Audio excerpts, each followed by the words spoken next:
What happens energetically while you're waiting on your manifestation, and how to stop checking your 3D for result, for the outcome, your end reality. Can we immerse ourselves into feeling grateful for already having what we have? This is what's going to expedite the process of you getting your manifestation, like I'm telling you. And also giving or doing something good for your community or someone who needs help is going to expedite the process. But I don't want you to be driven by the wrong goal. You're not going to be checking constantly for your thing to come if you're doing it correctly. Because living in the end means that you already have it and you're acting from the version of you who already has it. So why would she check if she already had it? Because if you really understand the concept of living in the end, this is what it means. Neville Goddard's concept. Why would you check for it if you're living in the end, or are you not? This is what we need to correct. And energetically, when you're aligned, however, you're not seeing your manifestations in your reality, just know this. Energetically, things are getting aligned. When it comes to the physical reality, it takes time for it to be reflected, from the quantum field. Depending on the thing that you want to manifest,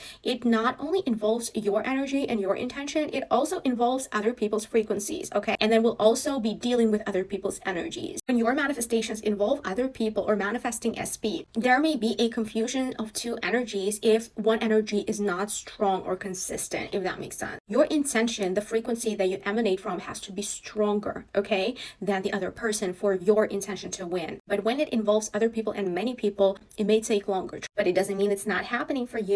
Behind the scenes, something that you do not see, the energies are getting aligned. The situations in other people's lives are happening that lead them to stepping into the version of them that needs your manifestations and end goal, if that makes sense. If you're not patient, if you cannot persistence is important. Neville Goddard said this. When a woman gets pregnant, right, we know that it takes 9 months for a woman to have a baby.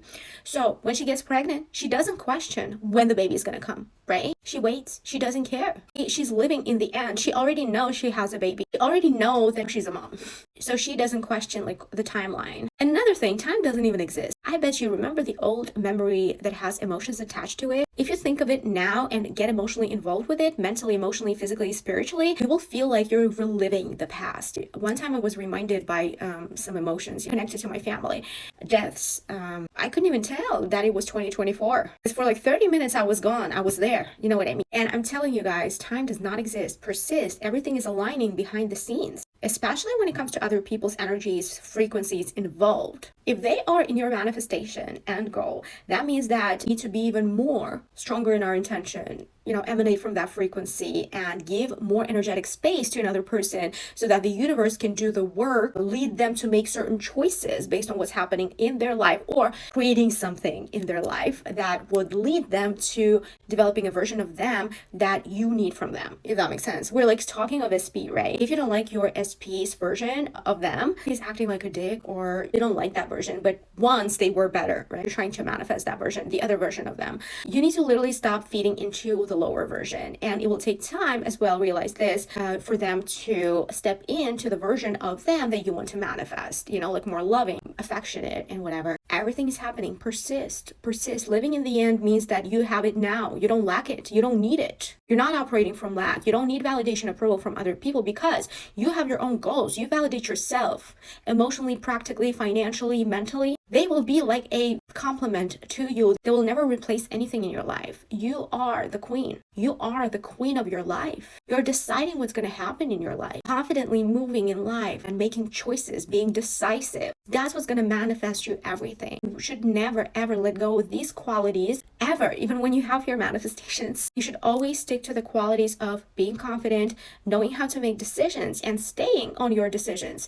If you told yourself you're going to live a certain way, a certain lifestyle, but you're not following up, you're not incorporating anything into your routine in order to bring that into fruition, you need to literally evaluate the version of yourself that you're operating from now and what needs to be changed. If you don't know how to do that, it's going to be difficult. So prioritize that, and trust me, the results are going to be so worth it. Because when you immerse yourself in the process and you don't look for the manifestations to come in, because you are literally enjoying the process, because you live in the end. You don't need it. You already have it. When you get a car, you get excited and everything, but then 2-3 months later, you're like, eh.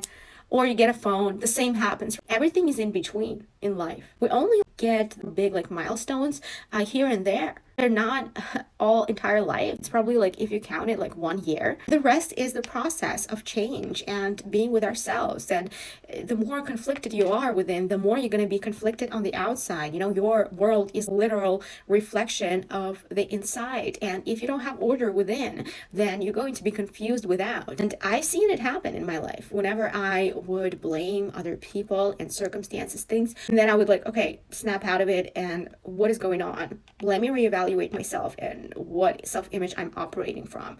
And I would see that it would be lack, it would be sometimes I have this lazy energy in me. And you know, you gotta identify your own weaknesses so that you can call yourself out and redirect your attention and your behaviors. Readjusting your behaviors, like, you can do that many times throughout the day. The more you immerse yourself in the process of change, the faster things are going to come, and they will be constantly coming because you are in that state. You're not needing it. It's like knowing you're going to have it, you know, the feeling of as if you had it for a while and now it's not exciting you. I mean, it does. It absolutely does, but it's nothing unnatural for you. When you think of it, it doesn't feel like it's not your thing. This is the feeling you gotta strive for. When you imagine to a point where like you just know it's like here, you stop questioning it. When is it gonna come? When is it gonna come? Okay, I really, really hope this helps, and follow for more.